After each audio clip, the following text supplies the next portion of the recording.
What's up guys, my name is Ace, and today I'm going to be sharing my thoughts and opinions on skill-based matchmaking in Call of Duty. Let's get into it.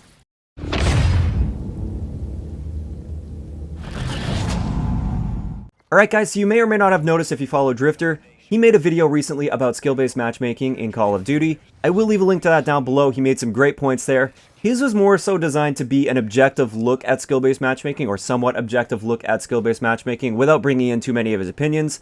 I want to continue the conversation and share my personal thoughts and opinions in this video. So the reason that skill-based matchmaking is becoming such a hot topic right now is Sledgehammer Games is making Call of Duty 2017, and their previous Call of Duty game, Advanced Warfare, is kind of infamous for having at least really apparent strong skill-based matchmaking. Now, there's no definitive proof of this, we haven't seen the actual code on this or anything like that, but I am of the camp that tends to believe that skill-based matchmaking was a little bit stronger in Advanced Warfare than previous Call of Duties. So let's first discuss what skill-based matchmaking is, and then I want to discuss the issues that a lot of people have, myself included, with this skill-based matchmaking system. So skill-based matchmaking, in general, is a system that tries to place you in lobbies with people that are more or less around your skill level. And the main goal behind this, at least in a public match setting in Call of Duty, would be to shelter the beginner players or the players that aren't very good at the game, shelter them from the people that are very good at the game. And the main reason they want to do this is they want to keep those people around. They want to keep those people playing the game. They don't want them to be discouraged and to completely leave the game and go play something else. Now, opinions vary on this, and it usually depends on which side you're on. The really good players tend to strongly dislike skill-based matchmaking in regular public matches, and the people that are either just getting into the game or maybe they're just not so great at the game, they tend to like skill-based matchmaking because it does shelter them from those veteran players. So my opinion? I am against a very strong skill-based matchmaking algorithm within public matches in Call of Duty. Now, the biggest argument for a lot of people is skill-based matchmaking harms connections. In a peer-to-peer system, this is a very logical line of thought because it's quite simple. If there are two hosts that I have the ability to connect to, both of them are well within the acceptable connection range. Let's just say my connection to one of the hosts gives me 20 milliseconds of ping, and the connection to the other host gives me 70 milliseconds of ping. For me to connect with the host with a 70 millisecond ping, that is well within the acceptable connection standards for Call of Duty, and the experience in that lobby would generally be very playable. The issue here is if the skill-based matchmaking algorithm thinks that I'm a better match with the 70 millisecond host, then I'm being denied the best possible connection experience that I could achieve. Now, one of the reasons that this argument doesn't hold a lot of weight for a lot of the more recent Call of Duty games, including Advanced Warfare, is if you're living in North America or Europe, you're generally going to be connecting to dedicated servers. Now, everybody's connection is different. I'm sure there are people out there that are in North America or Europe that are connecting to peer-to-peer more often than dedicated servers, but on average, as long as you're living in one of those regions, you're most likely going to be connecting to dedicated servers. And when you're playing on a dedicated server, you're getting the same connection to that host no matter what. So if there's two different lobbies, both from the same dedicated server location, you're going to get the same connection to the host either way. So the argument that skill-based matchmaking affects connection doesn't hold a lot of weight when we're talking dedicated servers. So regardless of whether or not this is affecting connections, I am still against strong skill-based matchmaking in regular public matches. And my main reason behind this is variety.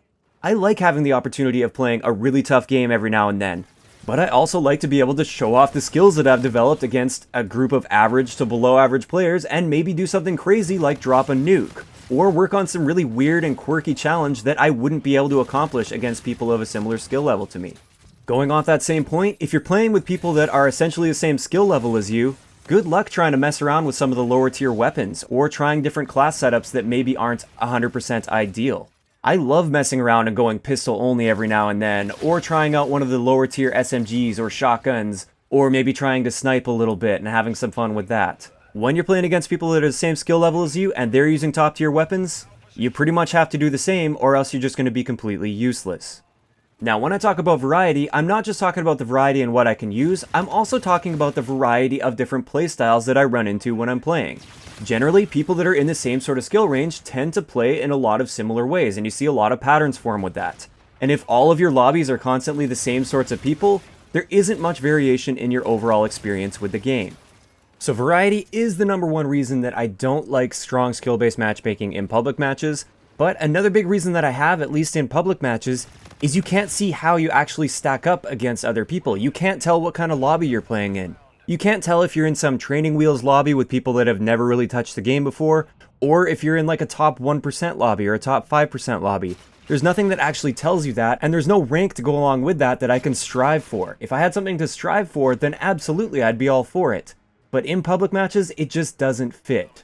And something that goes along with this point, and this is another reason I strongly dislike skill-based matchmaking, and this is more so from the perspective of a YouTuber slash live streamer, is this system can be easily exploited.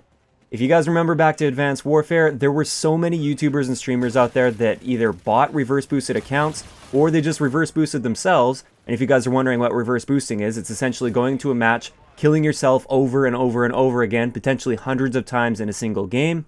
That will completely tank your stats, and now when you search for a lobby, it's going to think that you're the type of player that should be playing against other players that essentially play like they're a recruit bot. This allows YouTubers and streamers to get the craziest gameplays and do some absolutely insane things that they absolutely wouldn't be able to do if they didn't exploit the system. For those of us that didn't exploit the system back in Advanced Warfare, this actually harmed us in a lot of ways. I had so many people coming in and saying how bad of a player I was because I wasn't dropping DNA bombs every game like the other streamer that was live streaming at the time. And it was like, dude, go check out that guy's stats. If you check out his stats, he's got an extremely low kill death ratio because he has a reverse boosted account. And that is the only reason he's able to do this on a consistent basis. So for me, this is why I don't want to see a strong skill-based matchmaking system in public matches in Call of Duty. But at the same time, I do recognize the fact that it is important to shelter some of these players that are just getting the game for the first time, or they just aren't very good at the game but really want to improve. I do think that we should be encouraging them rather than just constantly stomping on them and pushing them away from the game forever. In my mind though, skill-based matchmaking isn't the way to do this. Instead, I think there are definitely some other solutions we could look at. So first up, I've been saying this before and I'll say it again, I would absolutely love to see a proper competitive playlist that is completely separated from everything else, that actually has a proper ranking system, and that encourages people to play it and unlock rewards and things that can be actually used in regular multiplayer public matches. And in these areas, I absolutely am 100% all for skill-based matchmaking. Keep the public matches casual, and if you do want to try your absolute hardest and see how you stack up against people of a similar skill level, that's what the competitive playlist is for. In some ways, this will shelter people in regular public matches a little bit because a lot of the top tier players will basically just stick to that competitive playlist, so it keeps them a little bit more out of the public match scene. I'm not saying there won't still be tons of pub stompers, it's just going to take away a group of those players that would otherwise be stomping on lobbies. The next suggestion that I have would be to have a combat training playlist. I believe we had this in Black Ops 2 and maybe even a couple of the other older Call of Duties. Essentially, I would make this playlist a mix of other players as well as some bots mixed in there, and have a level cap on this. So once you reach a certain level, let's just say like level 30 or level 40, without prestiging or something like that, once you reach that level, you can no longer access this playlist. I would also have it set so the default playlist when you first get into multiplayer for the very first time is going to be set to this combat training playlist. But of course, I would still have the option to leave this playlist at any time, even if you're just hopping in for your very first game ever. I think you should have the option to go and play with anybody else that you want, but I think it should also come up with a little warning, just saying, hey, you're going into the real deal now, this is all going to be regular players, are you sure you're ready for this? This would shelter the players that are brand new to the game, it would give them time to get acclimatized, get a feel for the different guns, different classes, and just how to play the game in general, how to move around the map and everything like that. It wouldn't be too scary for them by any means. And then when they eventually do reach that level where they're forced into regular public matches, they'll at least have somewhat of an idea of what's going on around them. Does that mean that's going to completely prevent them from being stomped on once they reach this level? No, absolutely not. It just gives them that little bit of a leg up coming into things. Now, I also think it might be a decent idea to allow players to go back to this combat training if they feel like they're just not ready for that, but maybe make it so they can't actually complete any challenges here, they can't level up or anything. They can just go back and play if they want, as long as it's very clear on the screen somewhere that this is combat training, and that's more for us YouTubers and streamers so that we don't see other like YouTubers and stuff getting these crazy gameplays in combat training, because that would just be pretty laughable if they were doing that. So really, I think that is a very solid solution to this issue. If you know that your skill level isn't matching up, and you don't want to get stomped on by people in regular public matches, and you just don't feel ready for it, then you've got this combat training playlist available to you. Otherwise, I feel like regular public matches should be just completely a mixed bag of random people that you're connected with based on connection. Throw the lobbies together, base it on connection, and then split the teams up with some sort of a team balancing algorithm. Now I know a lot of people don't like this team balancing algorithm because it often seems to screw over some of the better players, because in order to balance out the teams, it tends to give you a lot of the worst players that will anchor you down a little bit. I can understand that frustration, but at the end of the day, in my mind, this beats skill-based matchmaking. If you do want to have a consistent, solid team, play with a party or go play the competition playlist where you'll be ranked with people that are a similar skill level to you. And also realize you're playing a team-based game, so if you really can't take it and you really want to play public matches, stick to free-for-all. I also think, kind of on that same topic, it would be really helpful to have something that we've had in the past couple years with Black Ops 3 and Infinite Warfare, and that is a little indicator in the lobby that shows who's partied up with who. So if you are playing solo and you come up across a clear party of 6 and they all have really good stats and everything, you can just leave before the lobby starts and save yourself the frustration of trying to carry teammates that are just going to be anchoring you down against these solid players. So there we have it. Those are my thoughts and opinions on skill-based matchmaking in Call of Duty. I disagree with a strong skill-based matchmaking system in public matches. I think we should have that proper competitive ranked mode, and I think we should have some sort of a combat training playlist or just some sort of a playlist to shelter those beginner players when they first hop into the game. I'd like to know in the comment section below, what do you guys think? First off, what's your opinion on having strong skill-based matchmaking in public matches? And second, if you disagree with strong skill-based matchmaking, what solutions would you have to take its place? If you enjoyed the video, a like rating is always appreciated, and don't forget to subscribe for more if you haven't already.